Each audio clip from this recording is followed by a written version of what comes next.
Mga kabida, isang magandang oras sa lahat. Welcome po sa aking channel. Ito po, pag-usapan po natin ito hong magandang balita. I don't know kung magandang balita po ba ito sa lalong-lalo na sa mga mag-aaral at saka sa mga magulang Dahil meron pong panukala mga kabida diyan po sa Senado na ito hong college po, kolehiyo mga kabida, mula sa 4 years o 4 to 5 years gagawin na lang po itong 2 years daw mga kabida, ayon po dun po sa panukala po ng Committee on Basic Education, mga kabida. Ito po, babasahin ko lang po ito hong balita mula sa Abante News Online. Okay, ang kanila pong headline dito mga kabida is Senado niluluto 2 taon sa kolehiyo. Ito, babasahin ko lang po yung kanila pong balita, Imbes na tanggalin ang senior high school program sa K-12 education, itutulak ng Senate Committee on Basic Education na gawing 2 o 3 taon na lamang ang pag-aaral sa kolehiyo.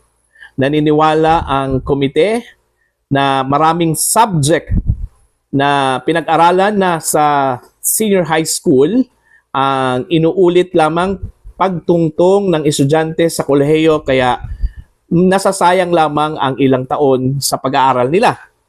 Iginiit ng komite na mag-usap na lamang ang Department of Education o DepEd at Commission on Higher Education o CHED para mapaikli ang pag-aaral ng mga estudyante sa kolehiyo, imbes na gugulin nila ang 4 hanggang 5 taon para makatapos ng kurso. Ayun. So, bibigyan nila ng sapat na panahon ito pong DepEd at CHED mga kabida na mag-usap.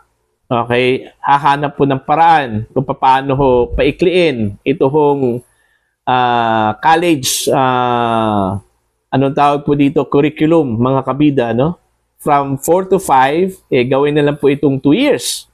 Okay? Now, ang sa akin lang po gusto ko lang mag-react dito kasi po unang-una ito pong gagawin po ng komite, mga kabida, para pong bumalik tayo sa original, mas mabuti pa pong original po mga kabida na 4 na taon yung high school, 4 na taon yung college, Kasi malinaw po na high school ang 4 na taon, tapos yung 4 years, college, mga kabida. Pero dito sa proposal, parang ang lumalabas dito, 4 na taon high school, 2 taon ang junior at senior high, and then 4 na taon lamang yung college. Which is, para po sa akin, parang nadidegrade yung college dito.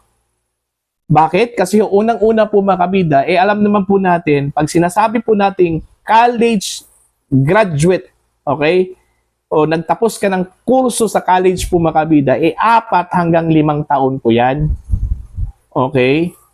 Pero pag sinabi pong anong ginuha mo? Secretarial po. College level, secretarial. 2 years lang po yan. Okay?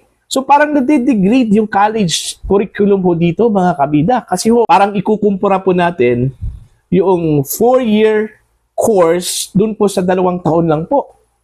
Mga kabida. How about kung tanggalin na lang po itong junior at saka senior high?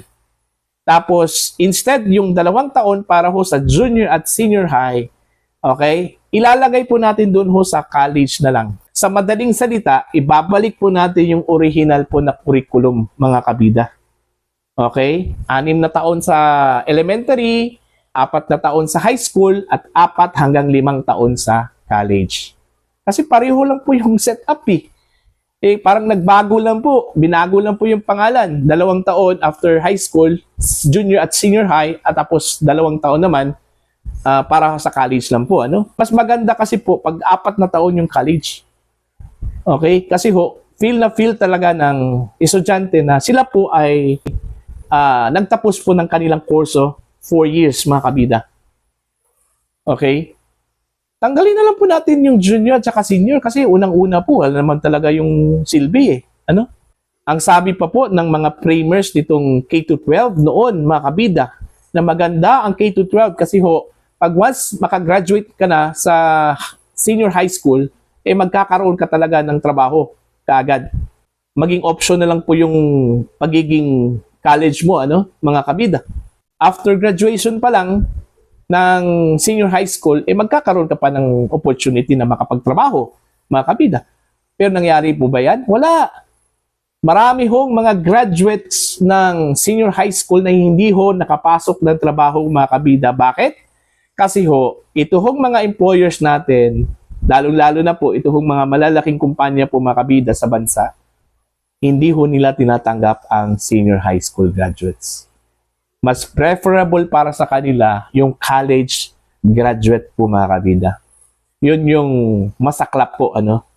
Nagdagdag po tayo ng 2 taon thinking na magkakaroon po ng trabaho ang mga estudyante after senior high school. Pero wala.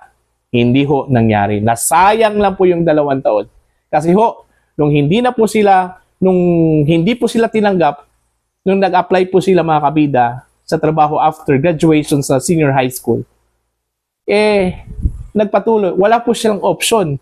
Kundi ipagpatuloy na lang po nila yung kanilang pag-aaral hanggang college po. Matapos po nila yung kanilang kurso para sakali ho, mag-apply po sila, may posibilidad na tatanggapin ko sila, mga kabida. Okay?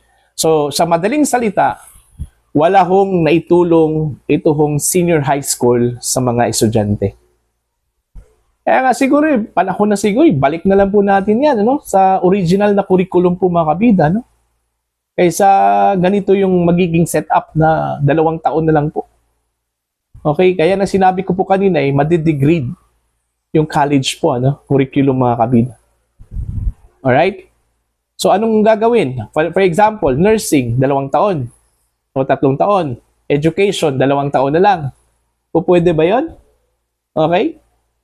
Sasabihin ng mga estudyante nung nakagraduate na, no? At meron na po mga trabaho. Like for example, ito mga teachers. Buti pa nga ngayon, 2 taon lang po yung pagiging teacher. Sa amin noon, 4 na taon. Diba? So in terms of quality of education po, mga kabida, is mas maganda yung 4 na taon kumpara ko sa 2 taon lang po, ano, sa college. Para sa akin, wala. Kumbaga, hindi ho swak po sa panlasa po ng mga Pinoy, lalong-lalo na po sa academe po, mga kabida. Itong 2 years po sa college, no? Okay? Mas maganda, ibalik na lang sa original. 4 na taon ng college, para at least man lang, mga kabida, ma-feel po ng mga estudyante. Kapag sila po ay gagraduate po dito, nagtapos po sila ng 4 hanggang 5 taon po sa kolehiyo, mga kabida.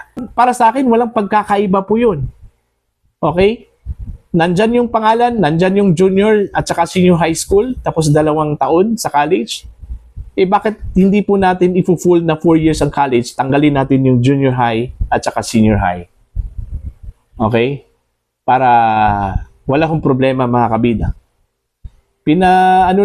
Pinaganda lang nila yung pangalan na senior high, junior high, tapos 2 taon sa college. Okay? Kung tutuusin, pareho-pareho lang po yun.